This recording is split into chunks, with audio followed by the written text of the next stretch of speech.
I'm Noah Chaimberg, and I'm a hot sauce expert. Ooh yeah.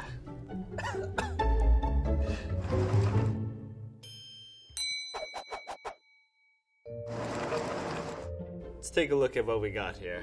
Ruddy brown color, very consistent. Some hot sauces you'll have more chunks, you'll have more body to them. This looks like it's been blended thoroughly. Little seeds here and there, but pretty sparse.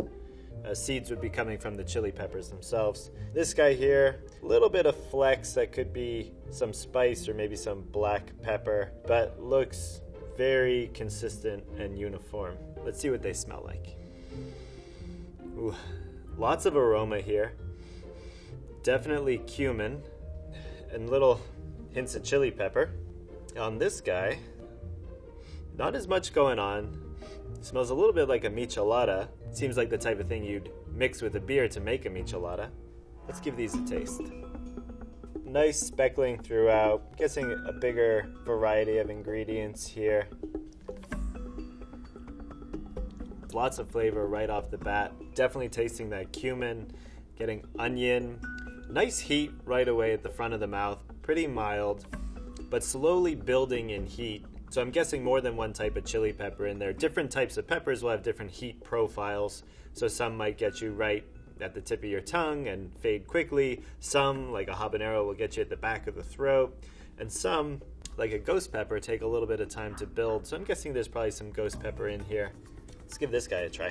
Looks perfectly uniform. It's all one color. Seeing very little variation in there.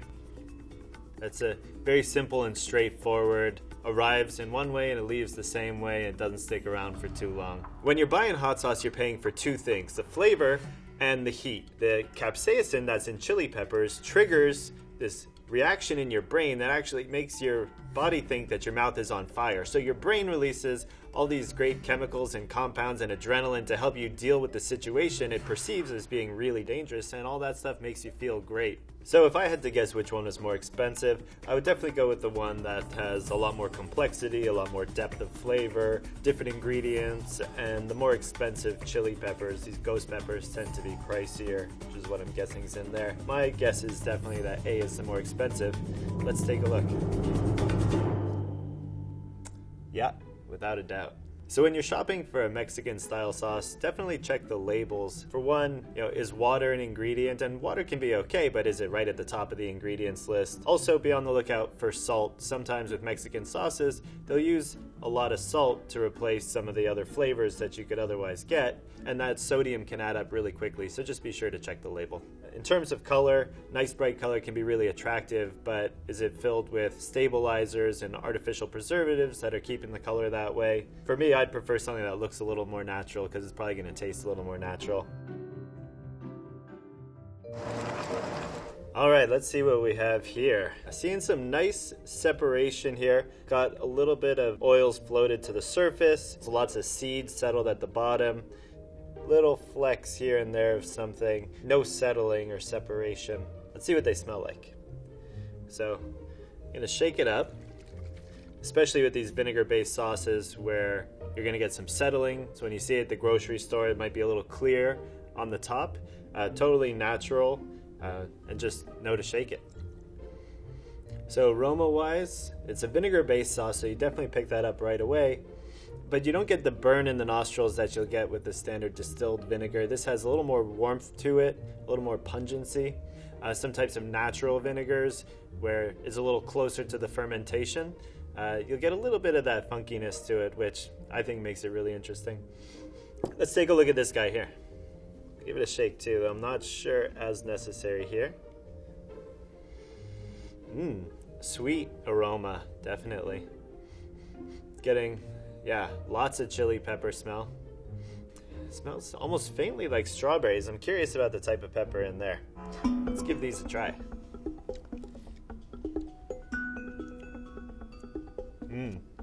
I love that. So taste-wise, these vinegar sauces, picking it up in the cheeks right away. Heat-wise, not super hot, not picking up a ton of heat. Sweet on the back of the tongue though, so that's interesting. It's hard to put the finger on exactly what type of pepper's in there, but nice vinegar tones. You can tell it's a quality vinegar in there. Let's give this other guy a try. Definitely a lot more saltiness right off the bat. You get salt on the tip of the tongue. Nice chili peppers though. I'm thinking cayenne or Anaheim pepper. Overall though, the salt kind of dominates the flavor. So guessing which of these is more expensive, I'd have to go with A on this one. Just based on the look of it, I'm guessing it's a smaller batch process that went into making this product. I can see the ingredients, I see the seeds from the peppers that are in there. Definitely more nuance. Tasting the vinegar, it's not standard distilled white vinegar. It's something with a little more interest to it and fermentation that's a little more active. The sauce over here, while still really tasty, had a lot of salt to it, and that always makes me a little bit questioning. When I taste a lot of salt in a product, what's that salt covering up? Also, the consistency that we see here, perfectly uniform throughout, tells me there's a very commercialized process. So the types of machinery that they use to make a sauce with that type of consistency on the shelf is not something that's really going to have a lot of involvement by hand. My guess is that A is more expensive. Let's take a look. Yep. That makes sense. So when you're shopping for a vinegar-based sauce at the grocery store, let's look at the type of vinegar that they're using. And the most common that we see is distilled white vinegar, and that's been used for a long time, and people use it for cleaning around the house and for cooking and preserving. Apple cider vinegar, which I suspect is what's in here, has become really popular in the last few years. People like it for its supposed health benefits, but I really like it for its flavor. It has a little more pungency to it, a little more funk. But vinegar can be fermented from all kinds of different things. So as you travel around the world, in China they have black vinegar fermented from rice, and in South Korea they have persimmon vinegar. There's all kinds of fun stuff going on, so there's a big variety, and we're seeing more and more hot sauce makers leveraging that variety. All right, let's take a look at what we have here. Rich red color, not a lot of movement at all. I can turn it totally upside down. It's really taken its time. Very uniform consistency throughout. Not seeing much of anything colored here. Little flecks of pepper flesh here and there. Whereas over here, definitely faster movement. And sometimes that can be related to the content of the sauce, and sometimes also a lot of hot sauces that are out there, you're going to see artificial thickeners or things like xanthan gum designed to make them not move around as much. So usually if something's moving pretty easy, that could be a good sign that it's natural. To me, it looks almost creamy, and normally when we see that in a hot sauce, it's usually because there's oil in there, and when the oil is whipped or blended as part of the sauce making process, it'll emulsify a little bit and give it almost this creamy look to it that almost always is. It's not dairy. Let's see how they smell. Definitely getting healthy notes of garlic in there, and a little bit of funk, maybe something like fish sauce or some type of fermentation. Almost a little bit of a pickly smell. Appealing though. Whoa, that's different. Smells definitely like peppercorns. So not chili peppers themselves, but peppercorns like black pepper that we think of that'll have a much more floral aroma. But really appealing and nice too. Let's give them a try.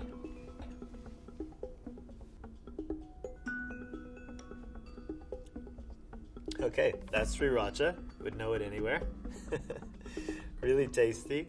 So anybody's free to call their sauces sriracha, and some people will do it as an homage to some original sauce. Some people do it as referencing a place in Thailand, and some people do it just because that term has become so synonymous with hot sauce where they are that they thought that that's just what you call hot sauce. The classic elements that I picked up in here that told me right away what this is a little bit of that pickled flavor paired with the overt sweetness and that medium heat. Really indicates to me that this is sriracha. So let's give this other one a try.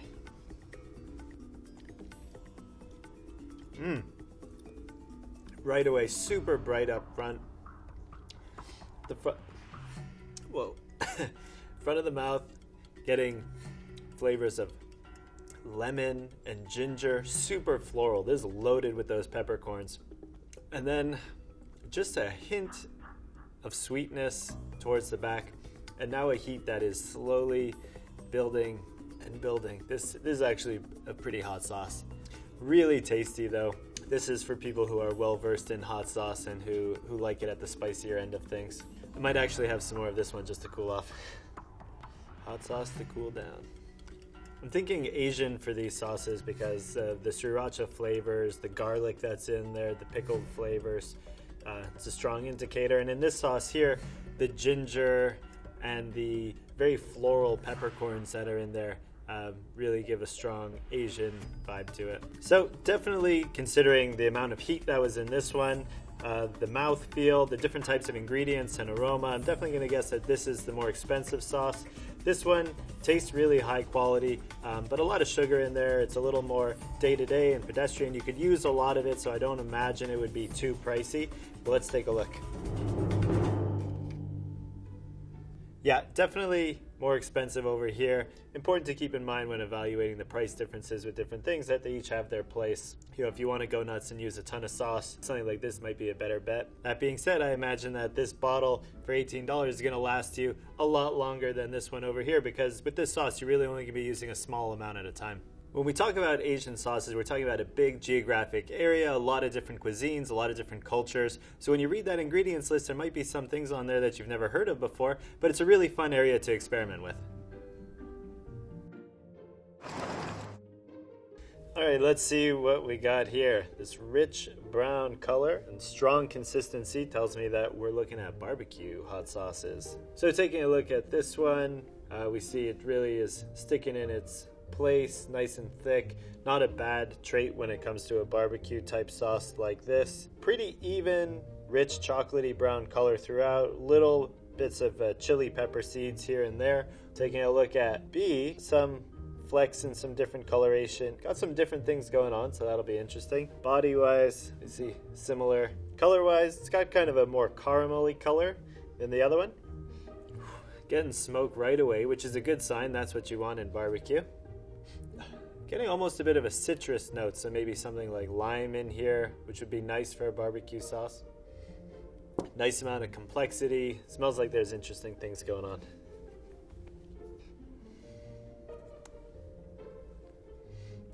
That doesn't smell great. This one has an interesting smell. I can't pick out anything too particular. Something faintly chemical about it, almost like a room that was painted a couple weeks ago and you walked in there. Not the most appetizing smell, but we won't hold that against it just yet. We'll see what it tastes like. But first, let's do this A.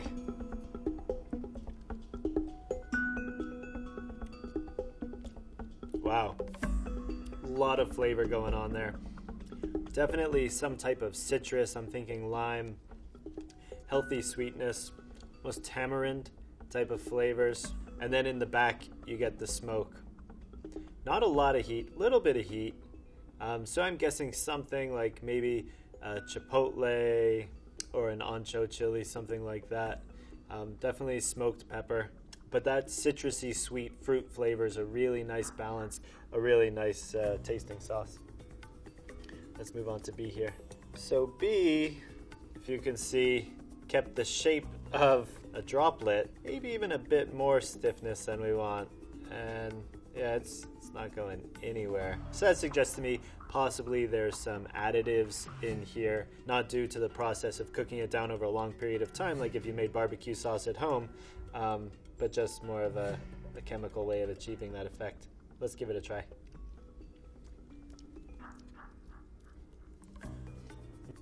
It's like a sweet bomb right away in the mouth. It's not feeling quite like natural sugar. It feels to me like some type of processed sugar, like a corn syrup or something like that. You can feel it a little more towards the back of your throat as it's going down. Not a ton of flavor overall though, passed pretty quickly. In terms of which one I think would be more expensive, I'm gonna have to go with the one that tasted a lot better. I can tell from the taste of it that this one took more time, that this one had higher quality ingredients, and that a little more care was put into the production of it. But let's find out.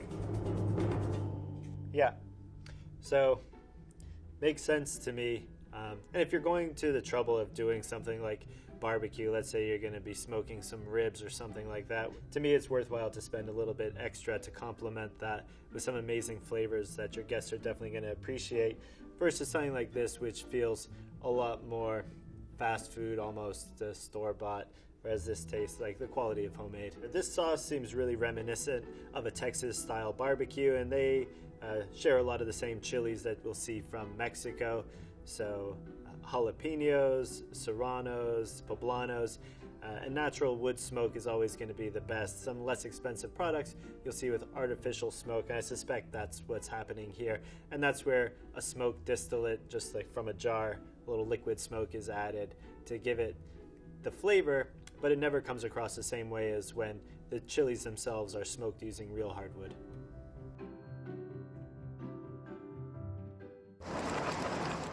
Let's see here. Dark color, seeing a couple seeds. Otherwise pretty uniform throughout. Let's take a look at this guy. So this one is what we'd call pepper dense. You can really see that there's a lot of pepper in here. I'd expect that pepper would be the #1 ingredient. This looks like somebody just mashed up some peppers and put them in a bottle. Let's see how they smell. Getting some nice nostril burn. Mild sweetness almost. Definitely smells very hot. When you're smelling a super hot sauce, which I'm expecting this is, you'll get that feeling in the nostrils right away. The nose tells you. The pepper wants to warn you that it's hot. Peppers develop capsaicin as a defense mechanism so that animals wouldn't eat them, specifically mammals, because mammals have teeth and molars and will chew up the seed. So peppers don't want to be eaten by mammals because then their seeds are destroyed. Interestingly, birds aren't affected by the heat in chili peppers at all because peppers actually want to be eaten by birds because birds don't have teeth, so they'll ingest the seeds and then they'll fly away, crap them out somewhere into a nice little pile of fertilizer, and the pepper then spreads its domain that way and its offspring. So the capsaicin in the chili peppers is a natural defense mechanism. So let's take a look at B. Ooh yeah. So that has just chili pepper scent up and down. This smells like somebody just cut open a super hot pepper. It's a really distinct nostril burning, kind of acerbic type of smell. Almost a citrus undertone to it.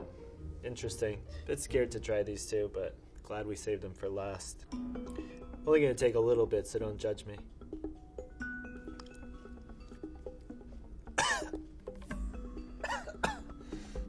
That does not taste good. It tastes like a car just did a burnout and you took a bite of the tire. The heat's spreading on the tongue. This is a really very hot sauce. Can I yell cut or? That water made it worse.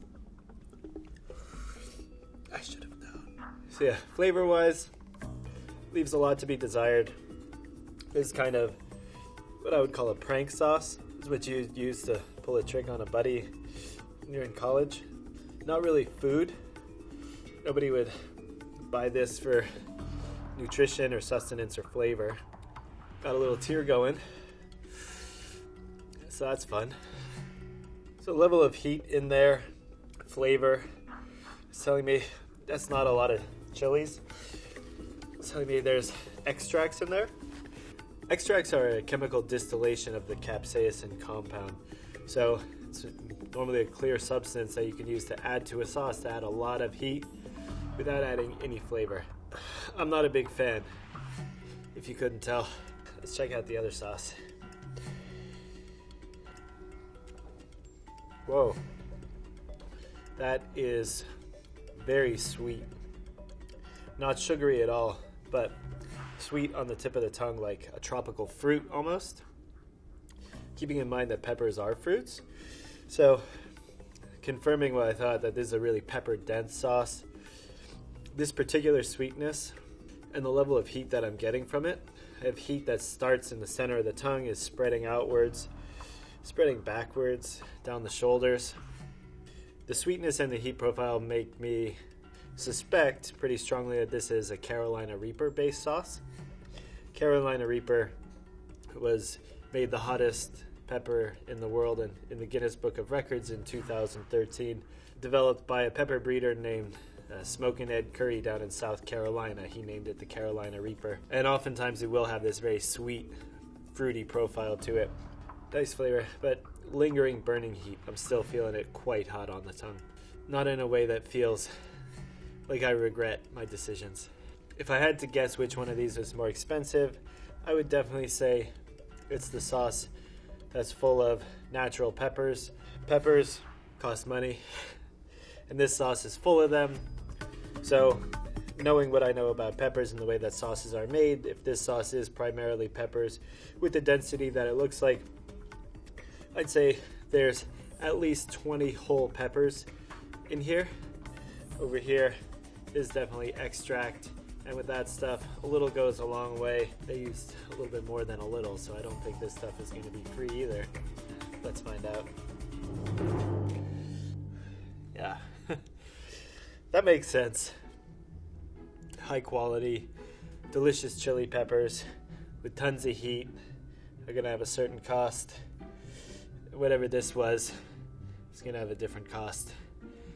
In my opinion, hot sauce should always be thought of as food.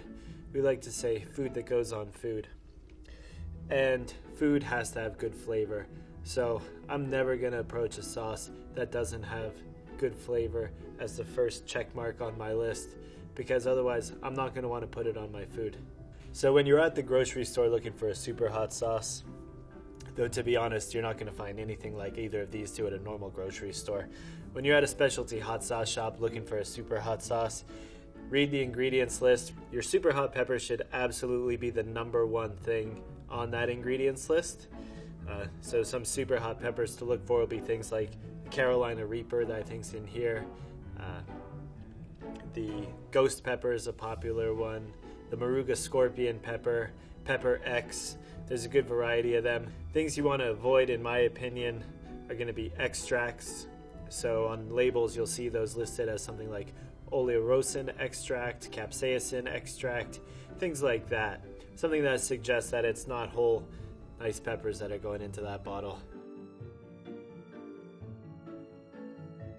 When you're thinking about hot sauce and thinking about spending a little more, $10 or $12 on a bottle of hot sauce, think about how much value you're going to get out of that. And if it's going to sit in your fridge for 2 or 3 months and you might get 20 or 30 or 40 meals out of it, so it's worth investing in some better ingredients, a fresher, higher quality product.